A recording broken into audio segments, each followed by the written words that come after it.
বন্দর বাংলাদেশের হৃৎপিণ্ড, আর এই চট্টগ্রাম বন্দরের হৃৎপিণ্ড হলো আমাদের এনসিটি টার্মিনাল। সেই হৃৎপিণ্ডটাকেই আজকে বিদেশিদের হাতে তুলে দেওয়া হচ্ছে।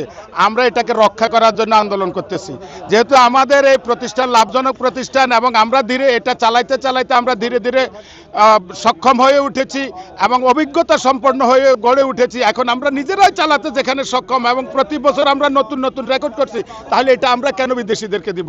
আমরা এটা কোনো অবস্থায় বিদেশিদেরকে দিতে দিব না। আর এই প্রজেক্টটা হলো ফ্যাসিস্ট স্বৈরাচার শেখ হাসিনার নেওয়া প্রজেক্ট।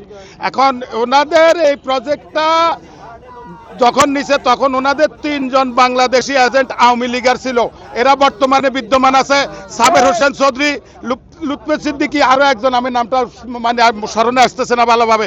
ওই এখন ডিপি ওয়ার্ল্ড কাজ করবে, কমিশন বাণিজ্য হবে আওয়ামী লীগের সাথে, কমিশন যাবে তাদের পকেটে। এটা কোনো অবস্থায় হইতে পারে না। সুতরাং দেশের স্বার্থ বিক্রি করে দিয়ে যারা কমিশন বাণিজ্য করে তাদেরকে আমরা এখানে সফল হতে দেব না।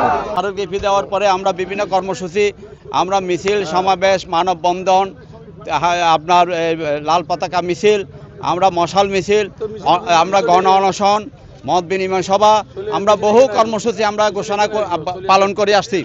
কিন্তু তাদের কানে কোনোভাবেই ঢুকে না।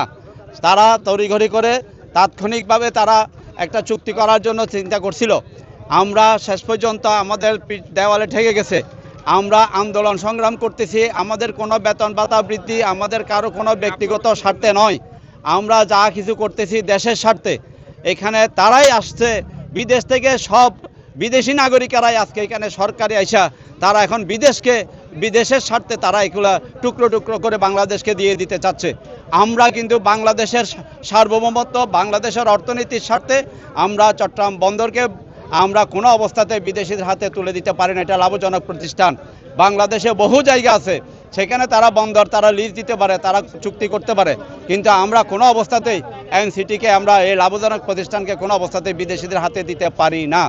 টানা তৃতীয়বার অর্জন করেছে দেশের সেরা সুপার ব্র্যান্ড স্বীকৃতি বসুন্ধরা টিস্যু। যে চট্টগ্রাম বন্দরের ডিবি ওয়ার্ল্ডকে আমাদের এনসিটিকে সরকারের সাবেক স্বৈর শাসন শেখ হাসিনা যে দেওয়ার একটা চিন্তাধারা করে, তারই ধারাবাহিকতায় বর্তমান তত্ত্বাবধায়ক সরকার এটা বিদেশকে ডিবি ওয়ার্ল্ডকে দেওয়ার যে চেষ্টা করে, তারই প্রতিবাদে আজকে আমাদের এই অবরোধ।